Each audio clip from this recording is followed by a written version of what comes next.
Selamat malam Mas Inung. Selamat datang di studio podcast arahim.id. Iya, Gimana kabarnya?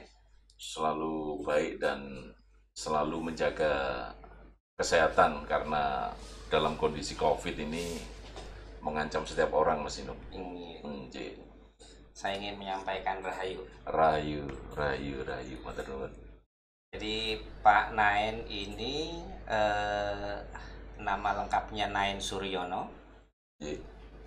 Beliau ini adalah Ketua Pusat Persatuan Sabta Dharma. Iya.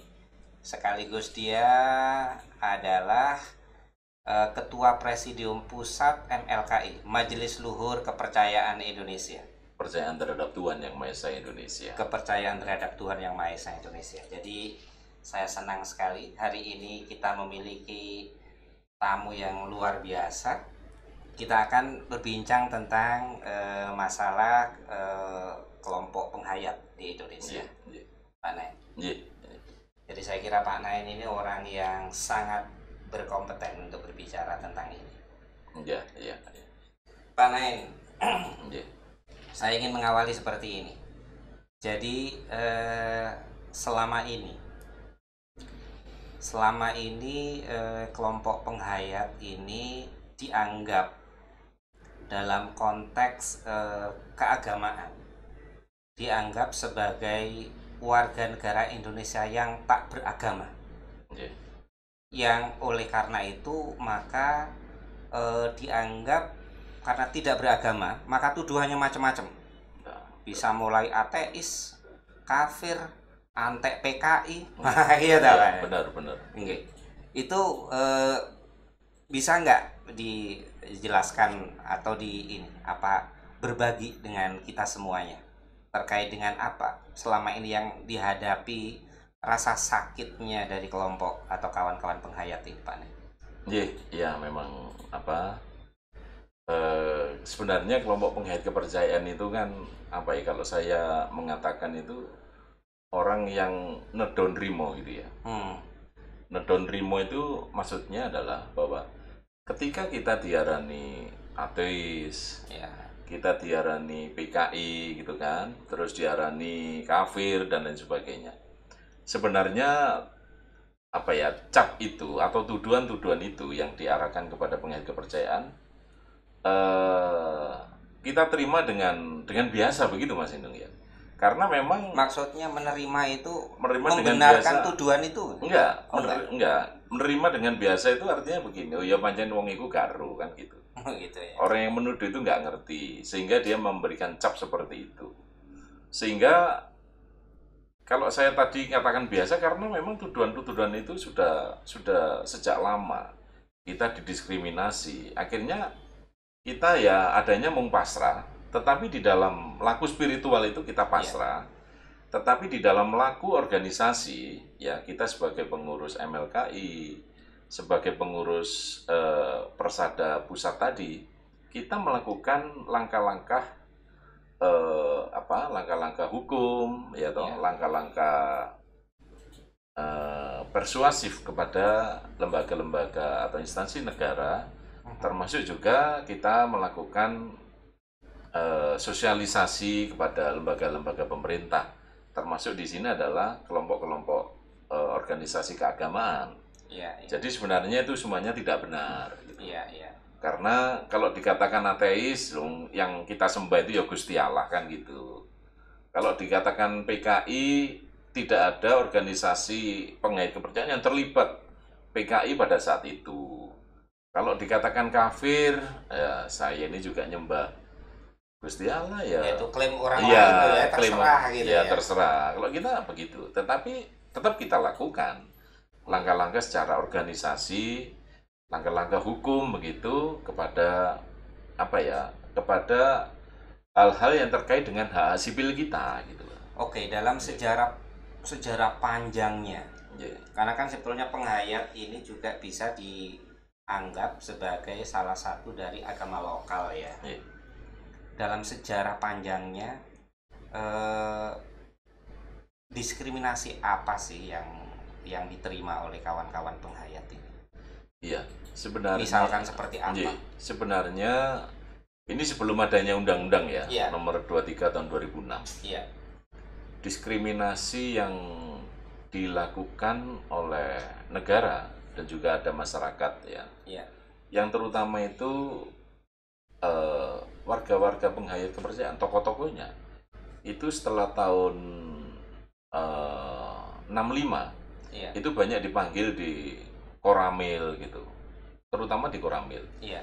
Kita dituduh yang tadi itu, ya Dituduh diarani itu, terus PKI ya. ya PKI. Dampak dari tuduhan itu adalah bahwa akhirnya warga kita itu dipersulit ya pengurusan KTP, dipersulit hak ekonominya gitu kan. Iya. Terus termasuk tentang perkawinan, ya termasuk hak sipil, kalau meninggal itu ya sulit dikubur gitu. Itu dampaknya. Iya, iya. Itu sebelum adanya Undang-Undang UU nomor 23 tahun 2006 ya. ya tentang administrasi kependudukan. Iya, tentang Adminduk itu. Ya termasuk tentang pendidikan, itu Iya. kita mendapat diskriminasi. Itu sebelum UU itu di kolom KTP ditulis apa ya? Agama ya? Waktu Untuk itu kawan-kawan ya itu ikut agama. Jadi sebelum itu agama saya ya agama Islam. Iya. Nah, setelah terbit Undang-Undang nomor 23 kan strip gini. Iya. Iya, gitu. Tapi undang-undang itu sendiri kemudian hidup, undang-undang itu nomor 23 tahun 2006 Adminduk Junto UU nomor 24 tahun 2013 Adminduk yang terutama untuk kolom agama ya, Ya. terutama untuk KK dan yang Iya. paling dipermasalahkan itu kan KK dan KTP. Betul, Yang betul. karena ada kolom di situ kan dijelaskan ada apa saja, salah satunya adalah kolom agama. Betul. Yang bagi kawan-kawan penghayat itu harus di strip, Betul. di strip. Itu sampai di situ sebetulnya masih ada problem diskriminasi atau problem perlakuan yang tidak adil yang Iya. diterima oleh kawan-kawan. Ya, saat terbitnya Undang-Undang nomor 23 tahun 2006. Iya. KTP-nya agama itu kan strip ini. Iya. Dampak dari strip itu, Iya. ya warga kita yang meninggal itu ya dipersulit. Pemakamannya kalau makam umum gitu ya dipersulit sudah, nggak bisa dimakamkan. Lalu yang kedua, kalau kita transaksi di perbankan, Iya. iya toh, itu juga dipersulit. Sampai transaksi Sampai diperban- transaksi Terus diperbankan. apa urusannya sebetulnya Makanya. perbankan dengan agama ya? Padahal duit-duitnya sendiri kan gitu mas. itu ada yang dipersulit. Iya, iya. Termasuk saya pernah ngalami itu. Pernah ngalami? Ngalami. Itu seorang Nain Suryono. Iya, itu Yang kasirnya. yang pengacara ya? Iya. Kasirnya itu tanya, "Loh, Bapak ini nggak punya agama?" Biasa ini orang penghayat kepercayaan, Pak. "Loh, kok strip gini, Pak?" "Maka mohon, Pak, ini harus dirubah dulu sebelum Bapak melakukan transaksi." Loh, saya masukkan rekening, mau buka rekening itu. Iya. Itu ditanya itu. Sampai seperti itu. Akhirnya, "Yos, Mbak, aku tak pindah bank ya, Mbak. Golek bank sing gampang," saya bilang gitu. Atau waktu itu ini aja kawan-kawan penghayat berpikir untuk bikin bank sendiri. Iya. Jadi ngapain transaksi di perbankan sampai ngomong tentang masalah Iya. agama itu? Ngomong masalah itu. Iya, iya. Ya, akhirnya saya pindah di bank anu lah. Wes yang enak bank swasta wis gak mempermasalahkan itu, saya bilang gitu. Karena itu Ya. itu juga termasuk di ini ya, di pendidikan ya. Ya, termasuk pendidikan. Jadi pada saat itu di pendidikan, ini anak saya sendiri yang alami yang nomor 2 itu. Ya karena memang saya kalau memasukkan anak saya ke pendidikan Islam, terus terang saya kesulitan bahasa Arab kan gitu. Iya, iya. Akhirnya wis sing gampang kowe melu Kristen ae. Dhisik soalnya papamu itu pendidikannya SD SMP ya Kristen, ya bilang gitu. Ya Pak, gampang Pak. Wis nek doa bapak kami tak ajari lah kok, saya bilang gitu. Ya wis Pak melu ae.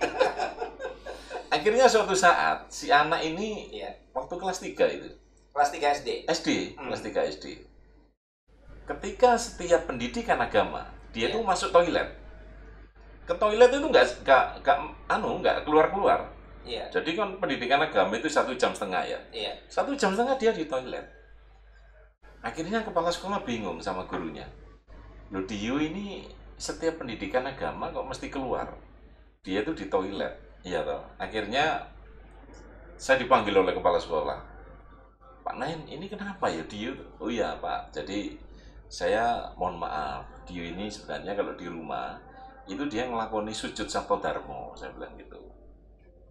Jadi kalau di sekolah mungkin, kalau Bapak tanya, itu paling iya Pak, saya masih kurang cocok di pelajaran Kristen, mungkin gitu. Ya namanya anak kecil Pak, anak kecil itu kan jujur. Dia tidak pernah membohongi nuraninya lah gitu ya. Jadi ngomong saya juga gitu loh, Pak, ini kok Sabto Darmo kok dikongkon Bu Kristen. Akhirnya saya ngomong gurunya, gini Pak, anak saya titipkan Kristen lah, tak titip lah saya bilang gitu, supaya untuk memenuhi pendidikan agama. Iya. Baik, Pak Nain, ada satu riset yang mengatakan bahwa mengapa jumlah kelompok penghayat semakin lama semakin mengecil. Itu salah satunya karena regenerasi melalui pendidikan itu terhambat. Jadi itu beda dengan yang agama-agama besar, agama-agama mainstream, di mana di sekolah mereka mendapatkan fasilitas pendidikan agama sesuai dengan agama yang dia peluk. Sementara untuk anak-anak penghayat ini seperti yang kasusnya Dio tadi, itu betapa susahnya untuk mendapatkan itu.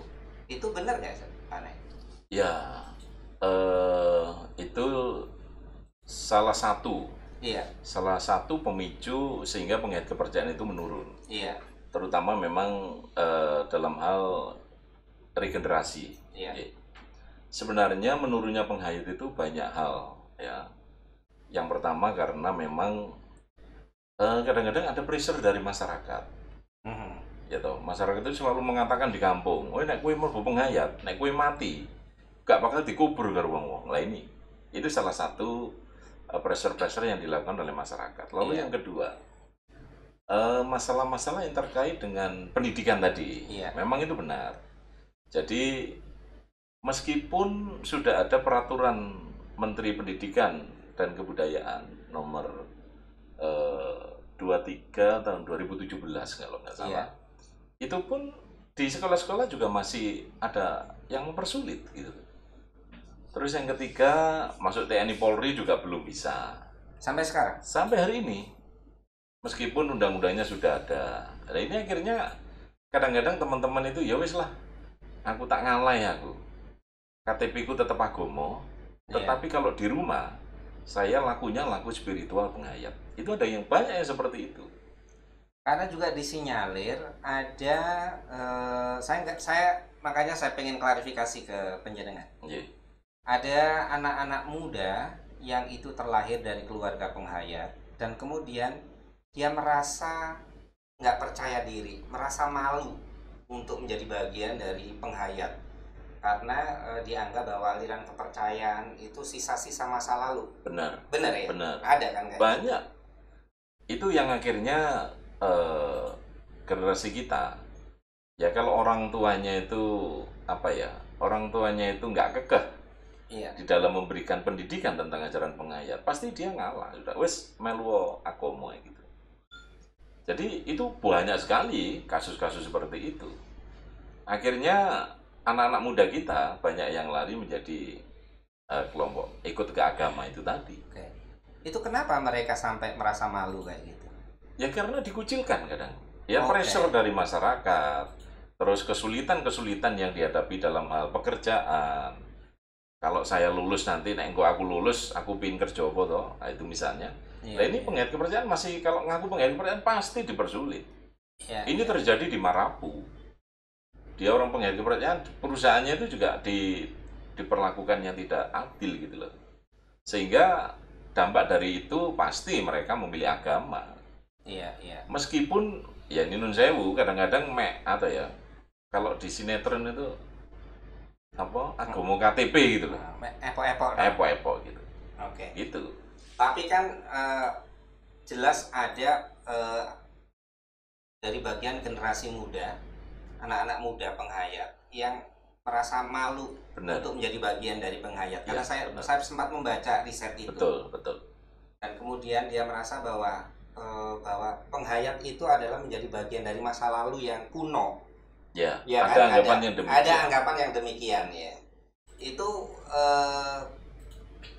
untuk mengatasi terutama anak-anak muda penghayat yang merasa kehilangan kepercayaan diri, yang melihat penghayat itu menjadi bagian dari masa lalu yang kuno kayak gitu, apa sih yang dilakukan oleh Kalau menurut saya, prosentase yang menganggap bahwa penghayat kuno itu kecil ya. kecil ya?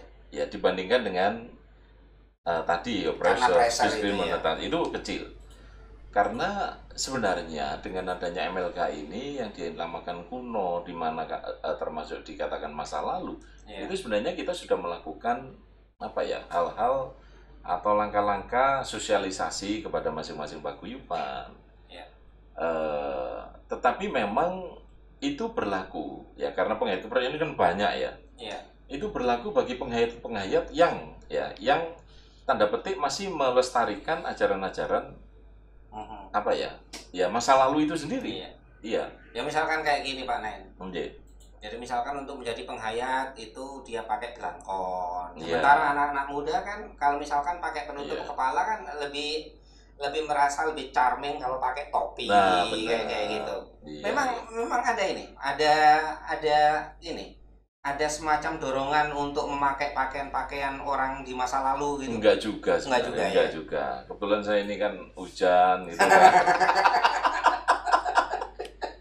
Ada AC kok bun-bunan nih kita banu misalnya. Sebenarnya kalau menurut saya enggak juga sih.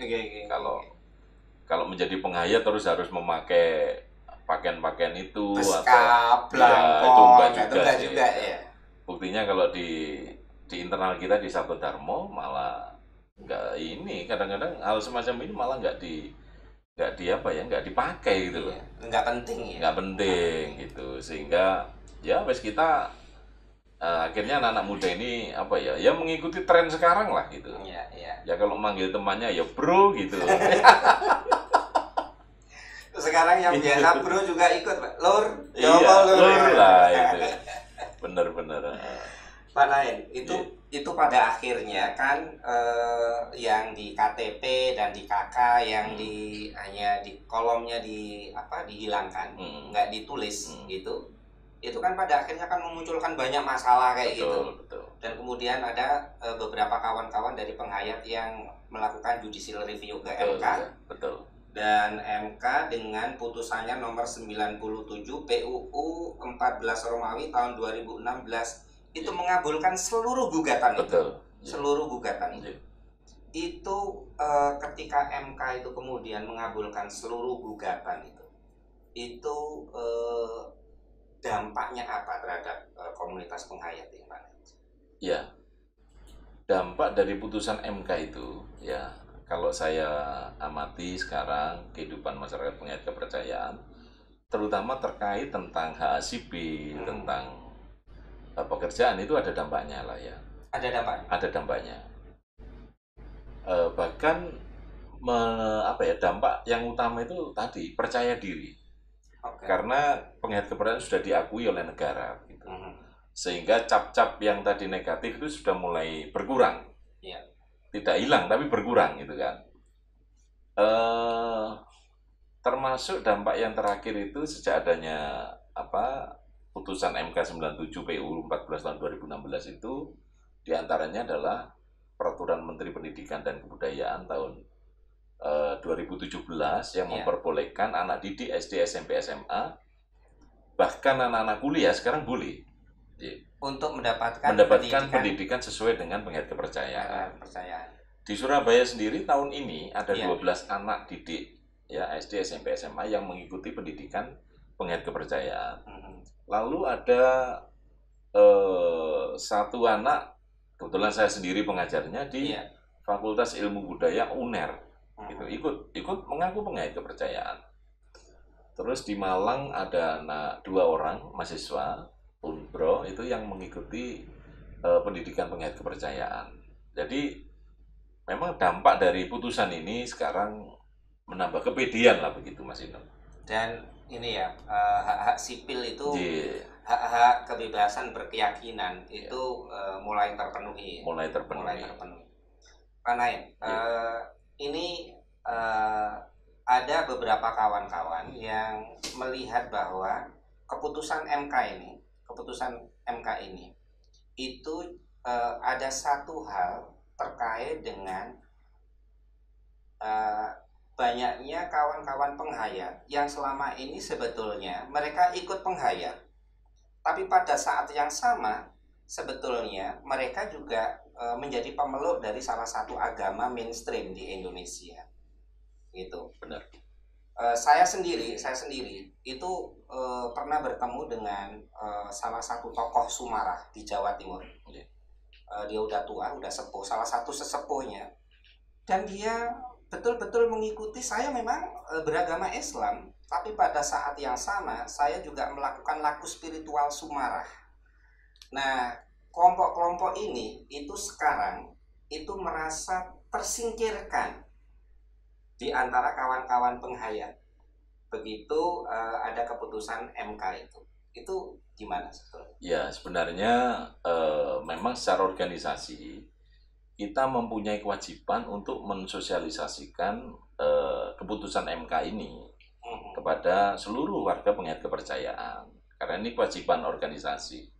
Tetapi kita juga menyadari dan kita sampaikan kepada warga penghayat kepercayaan, apabila belum siap, ya, maka ya tetap aja seperti yang kemarin-kemarin, agamanya Islam, agamanya Kristen, tetapi masih melakukan spiritual. Itu monggo, nggak masalah. Tetapi memang ketika kita mensosialisasikan, terus kita membuat syarat bahwa kalau menjadi pengurus organisasi KTP-nya harus sudah menjadi penghayat, ini rupanya menjadi masalah bagi kawan-kawan kita menjadi dari sesepuh kita yang belum siap gitu. Sehingga Ini poinnya bukan apakah mereka sudah siap atau belum. Karena mereka sendiri menghayatinya seperti ini, bahwa ya saya ini memang beragama mungkin Katolik, yeah, mungkin Islam, mungkin Kristen. Betul-betul menghayati agamanya iya, itu. Tapi pada saat yang sama mereka juga menjadi bagian dari laku spiritual kelompok penghayat, mungkin aliran apa dan betul, sebagainya. betul. Nah, kelompok ini sekarang itu merasa bahwa ya saya sekarang menjadi korban diskriminasi dari kelompok penghayat sendiri, Iya, iya. hanya karena saya masih mengaku sebagai beragama. Iya, Kayak gitu. iya, iya, Itu benar. menanggapi seperti itu gimana? Ini saya tahu ini rada sensitif, tapi lebih baik kita omongkan. Benar-benar itu memang terjadi di internal kita. Ya saya selaku presidium memang apa ya? Memang ada orang-orang yang seperti itu yang disampaikan Mas Inung. Sehingga kadang-kadang saya pernah diskusi sama teman-teman terutama sesepuh. Pak jenengan itu agamane Islam, tapi laku Sumara. Sebenarnya apa sih yang melatar belakangi? Saya tanya begitu. Iya. Loh begini loh saya laku Islam ya saya laku. Memang saya sholat ya sholat, poso ya poso, Senin Kemis ya Senin Kemis. Tetapi Sumara ini yang saya dengar loh ini Iya, langsung dari tokonya. Sumara ini hanya apa ya?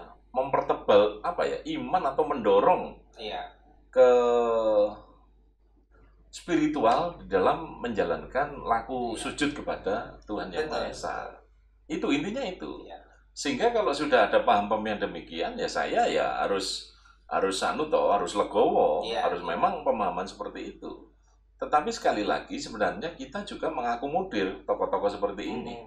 Memang beliau-beliau ini memang lakunya penghayat. Iya. Jadi kita tidak bisa membeda-bedakan.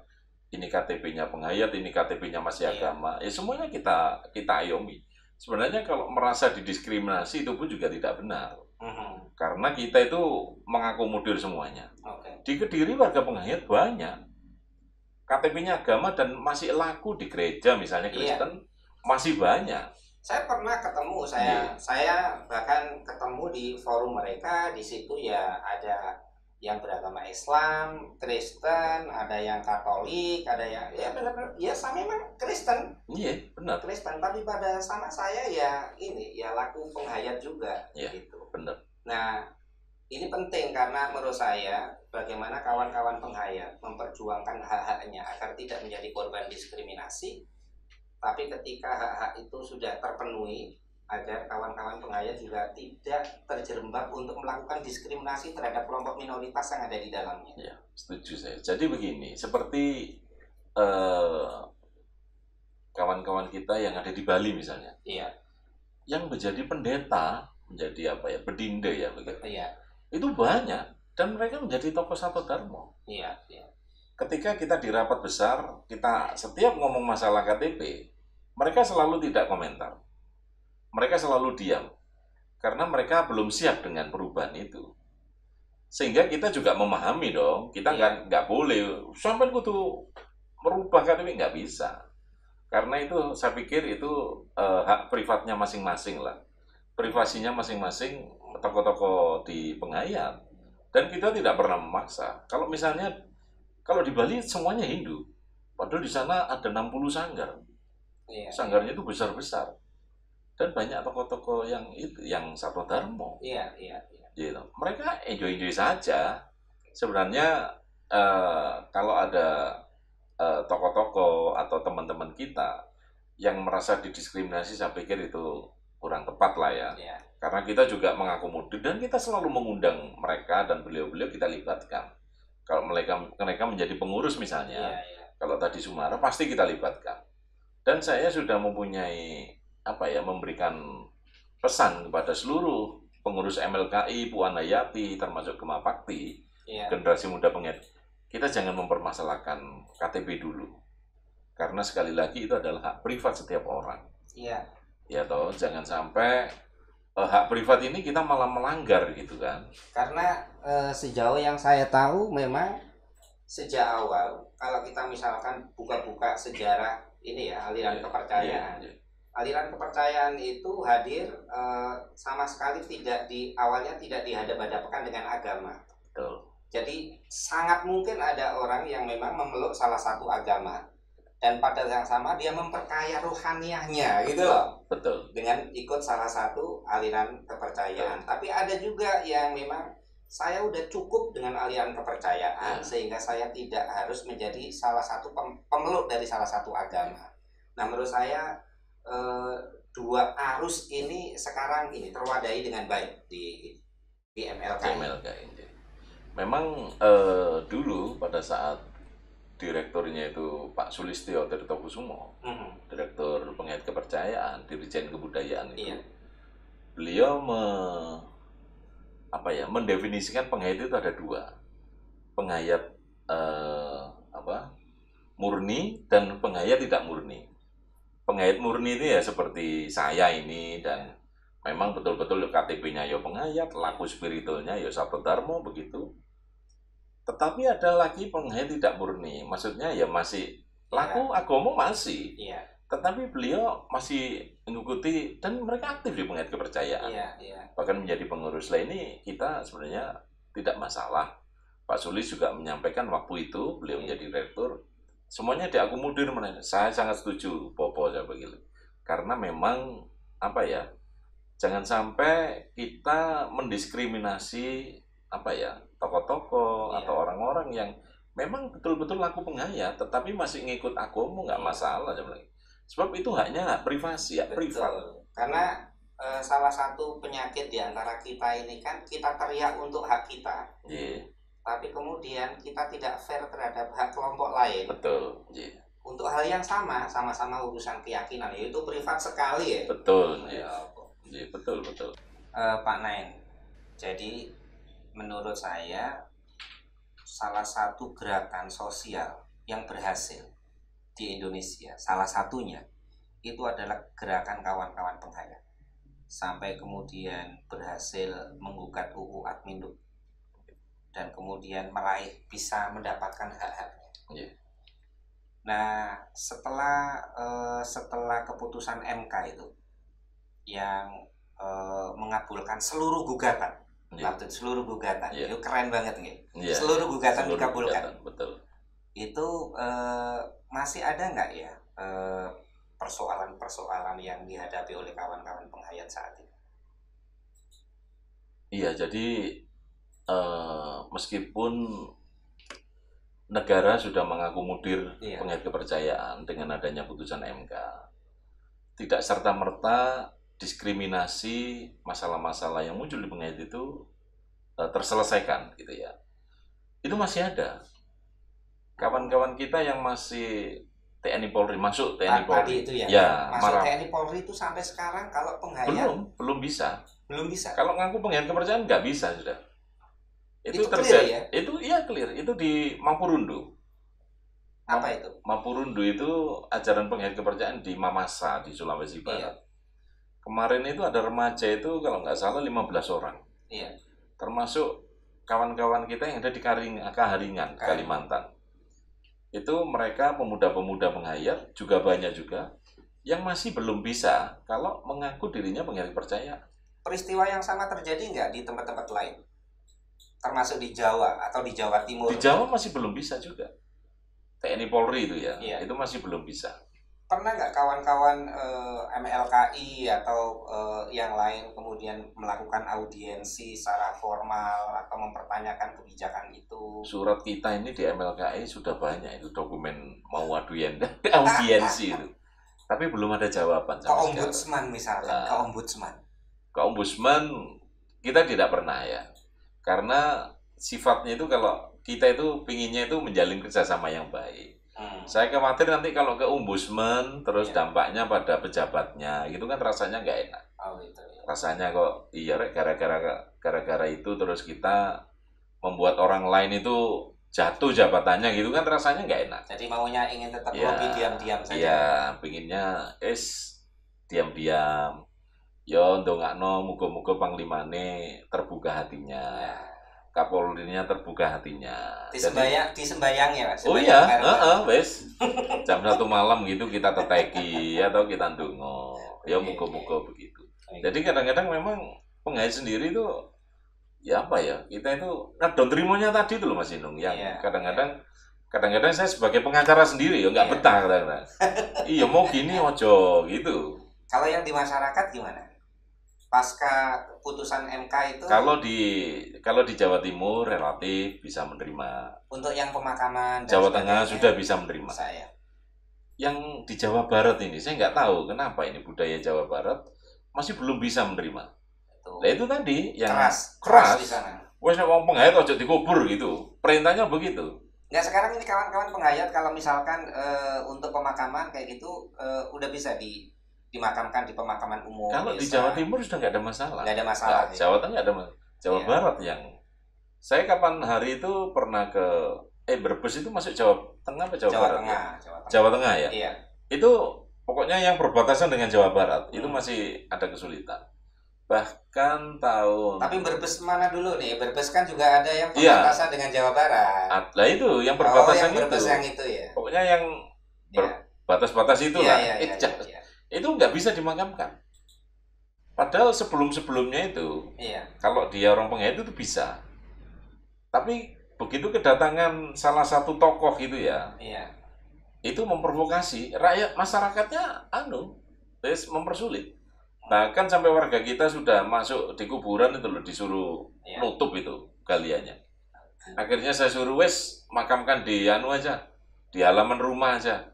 Untung dia punya halaman, dimakamkan di situ.